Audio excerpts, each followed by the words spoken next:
Բժշկի ջան, շատ դեպքերում հղիների հաշվարկը հղիության ժամկետի հետ կապված չի համընկնում մանկաբարձ գինեկոլոգի հաշվարկի հետ, ինչով է սա պայմանավորված։ Շատ հնչող հարց է, որովհետև շատ հղիներ են հենց զարմանում, երբ որ գալիս են հաշվառման կամ բժշկի, միշտ ոնց կարող է լինել այդպես, ես հաստատ այդ հղիությունս այդ ժամկետում չէ, որովհետև կամ ամուսինս այդ ժամանակ Հայաստանում չէր, կամ միասին չենք, միշտ այդպիսի հարց է առաջանում։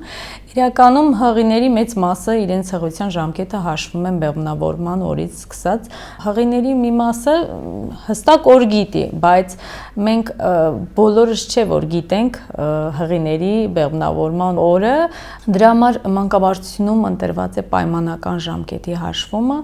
վերջին դաշտանի առաջի օրով։ Բոլոր հղիների հղիության ժամկետը, իհարկե կանոնավոր դաշտանային ցիկլի պայմաններում, որովհետև անկանոն դաշտանային ցիկլի պայմաններում երբեմն դաշտանի հետ էլ չի համընկնում հստակ հղիության չափը եւ գեստացիոն ժամկետը։ Դրա համար կանոնավոր դաշտանային ցիկլի պայմաններում մենք պայմանական ժամկետ հաշվում ենք